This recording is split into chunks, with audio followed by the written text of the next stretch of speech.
branje dobrih knjig kot pogovor z najboljšimi ljudmi vseh časov, je zapisal René Descartes.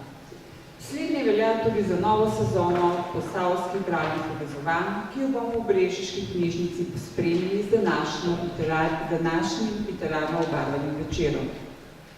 Bralni projekt Posavci beremo skupaj se je počasi, a trdno zasidral delovanje 3 posavskih knjižnic.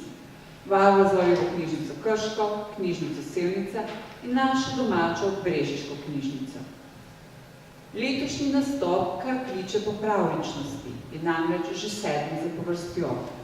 In veseli bomo, če boste skupaj z nami nove svetove in njih naslove odkrivali tudi vi. Sedmica pa je močno povezana tudi z romanom, po katerem potekla rdeča nit današnjega pogovora. V goste smo povabili povezovalko prireditev, radijsko in televizijsko voditeljico, pripovedovalko in zvočno opisovalko filmov za slepe in slabovidne Carmen L. Owen.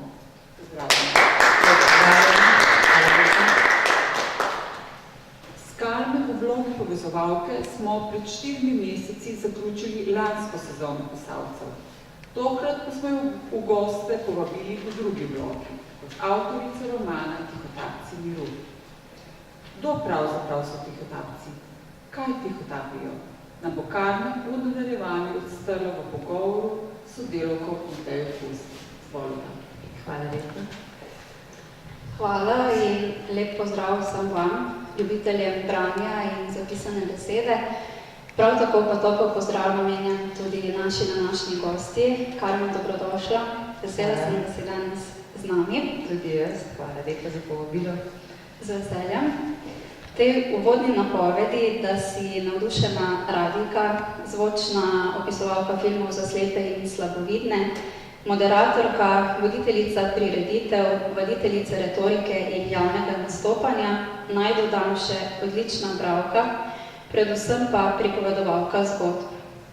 Kdaj se je pravzaprav izkrilo, da bo tvoje delo povezano z besedo, z zgodbami? Je morda k temu pripomogla tudi tale knjiga? Mateja me pozna. Lepo pozdravljeni. Najprej hvala za vse te besede. Vsake znova mi je malo nerodno, čeprav sem vajena nastopanja, ker ga tudi poučujem in bi človek mislil, da nima več treme. In ko sem na drugi strani, se še utrne, pa ne samo tista, ki te ponese, ampak tudi tista, ki malo. Posebej noči, da ne take lepe besede, tako da hvala. Ja, Ptiček brez ključka je ena taka meni zelo ljuba knjiga. Zakaj? Zato, ker mislim, da je bil 1. ali 2. razred. Moja mama je vedela, ko sem bila na Jesenicah v bolnici, ker takrat so še na veliko operirali žrelnice, če se spomnite, in jaz sem ena teh, ki sem imela vsak mesec te angine in pač me je tudi to doletelo. In tam je bila ena taka en košak, nekako mi je bilo težko zvečer, ko sem bila sama. Na Jesenicah ta bolnica je bila že takrat zelo siva, s sivimi stenami, nič kaj prijazna. Tudi jaz moram priznati, da se tudi medicinske sestre niso bile to zelo prijazne, vsaj meni se niso zdele, ampak je bil pa tam en koš s knjigami.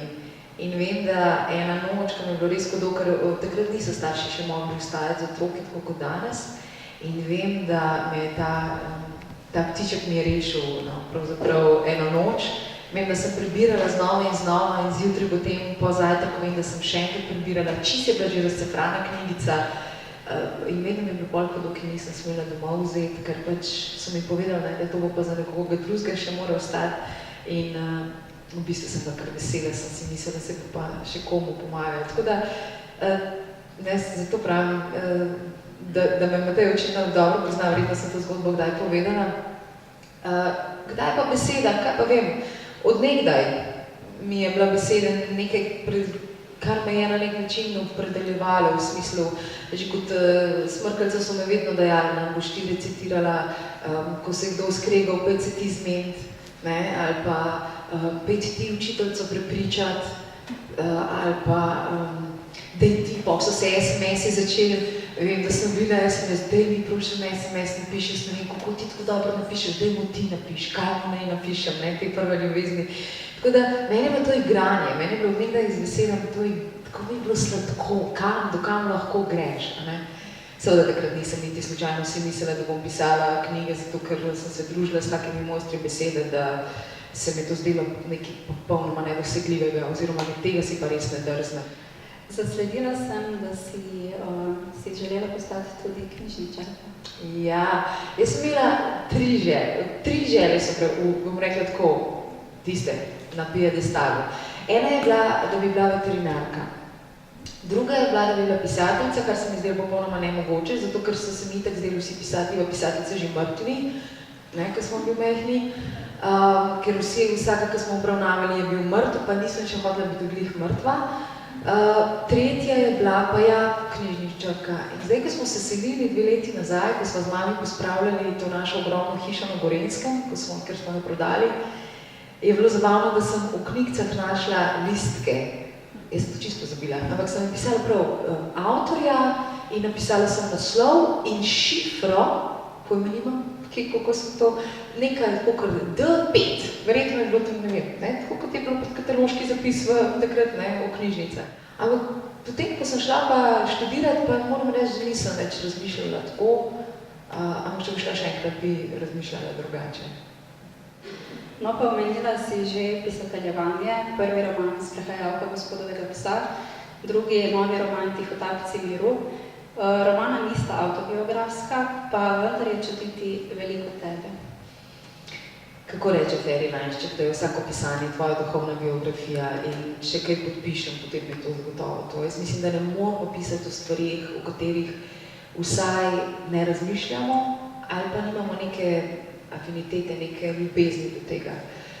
Sicer mnogi pišejo po tej jungovski kolektivni zavesti ali kakorkoli, Sprehajalka je bolj avtobiografska, zato ker je pač en del res moje poti po Iranu, po Emiratih oziroma v Egipt.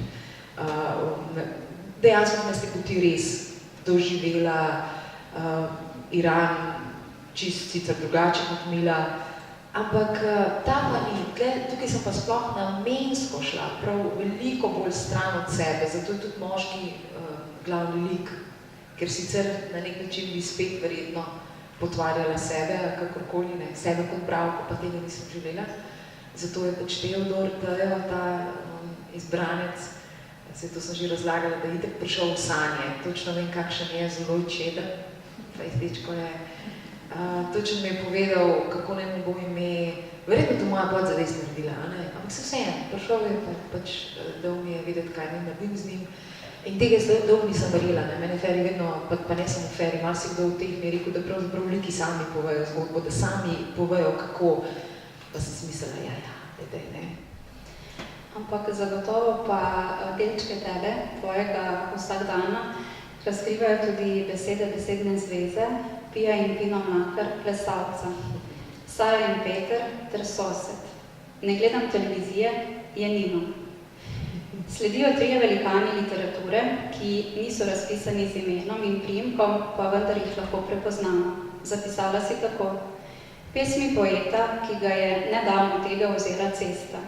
Roman, ki je ločeval peno od valov. Pesnik ljubezni. Tisti, ki lepo piše o smrti, o minevanju in teh zoprnih rečeh. Hvala, odlično si brala, tole televizijo sploh, potem pa to, kar podzavest naredi. Zdaj, ki si brala, v bistvu imaš prav, sem zdaj pomislila. Seveda je odraz mene, predvsem pa tega, v teh notranjih zgodbah sem sploh hotela slikati sliko sveta, na katero jaz ne pristajam v sebi. Jaz v sebi ne pristajam na kapitalizem, čeprav ga živim, čeprav imam več kot en par čevljev, vsaj 5 parov preveč v resnici. Še zmeraj pač počnem stvari, gre prevečkrat v trgovino, kupujem preveč stvari, ampak vseeno pa sem ves čas tako kritična v sebi. No, se moji okrog vejo, da tudi do drugih in se pogosto malo kaj tudi sprejemo, ko sem pač zelo tečna, od tega, da je treba vrčevati do tega, a res moraš od Nestleja stvari kupovati, a ne veš, kaj počnejo v svetu.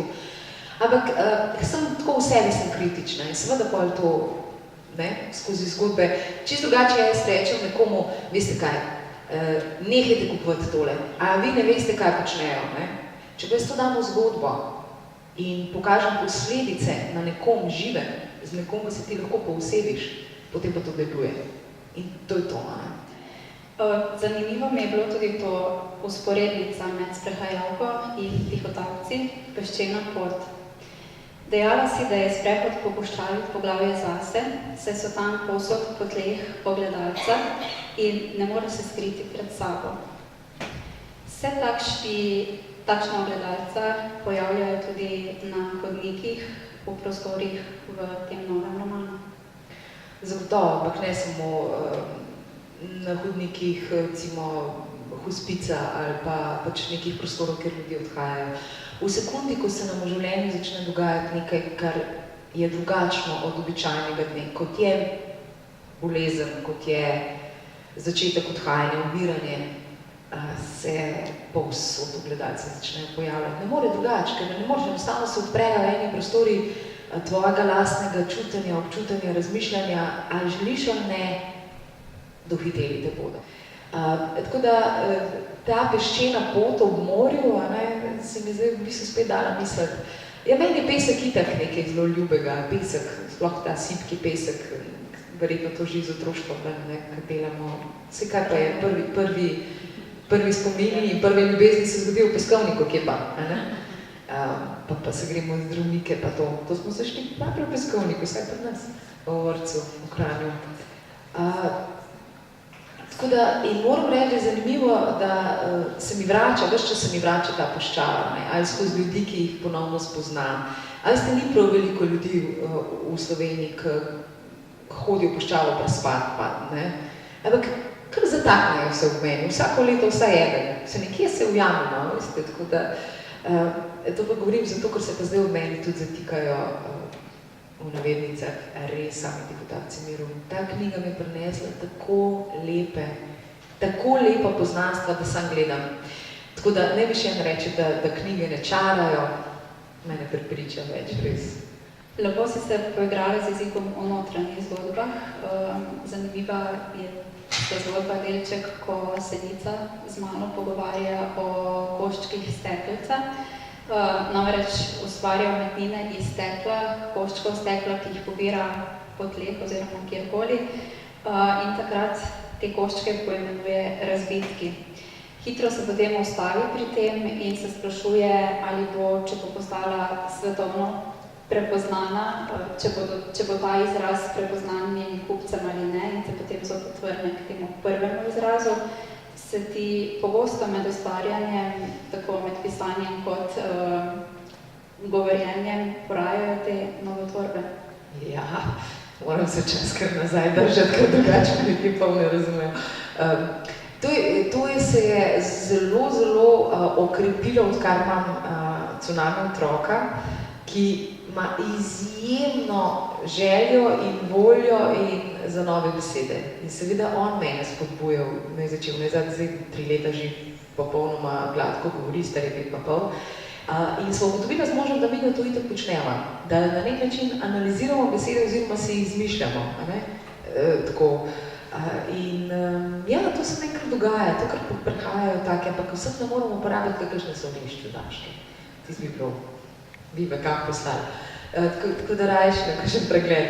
Tako da ti strajš pustim, ampak jih zbiramo tako, imamo recimo doma, imamo kar dosti takih svojih, če bi kdo prišel, ne bi točno vedel, o čem govorimo.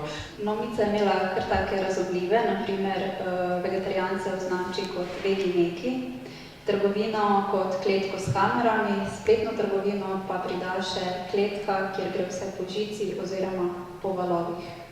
Ali karkoli že, tako. To sem slučajno danes brala. Namreč, kako za notranje zgodbe? To se pravi, to so zgodbe, ki jih Tejo bere gospodu M. Gre za 3 zgodbe, kjer so pravzaprav upleteni ti tihotapci miru. To so popolnoma navadni ljudje, ki jih je ta, ki pripoveduje te zgodbe, in to je Srečo Iskra, ime, ni tako kot je. To je nek bivši tajkun, ki je fejst bolel in je toliko ljudi v življenju odpustil, da je rekel, zdaj moram pa kakšnega tudi zaposliti. Veste, tudi taki so še. In ta srečo Iskra potem rekel, zdaj pa tako, ne, ko se je vse spravil, rekel, zdaj bom pa jaz odprl zaposlitveno agencijo. In je začel zaposlovati ljudi, ki so bili malo drugačni. Profili so pa sprehajalci psov, čistilci, snažilke, pa tajniki, sekretarji. Zakaj taki ljudje? To so popolnoma nevidni profili, to so popolnoma poklici, kdo pa opazi čistilko? Ampak čistilka pa opazi vse, ali ste?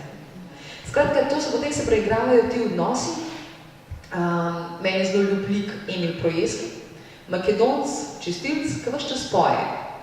In ga seveda srečal Iskra v eno firmo gradbeno, ki je tik pred propadom, zato ker so se pač, nekdo se je odločil, da jo bo na kant spravil, čeprav je dobro šlo in je po delčkih podajal samemu sebi. In tle je ena mlada direktorica, ki se je seveda ujela v en krogotok, ki ga ni več obvladala, ker je bila poštena pa naivna.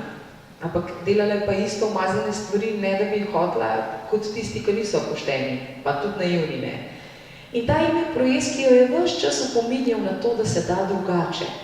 Samo s tem, da je bil, pel je, govoril je, on ima za vsako stvar pregovor, pa to neizmerno iskrivo energijo. To je značilno za tihotapce miru, da so tako radikalno iskreni, najprej do sebe in potem to lahko tako delujejo tudi do sveta.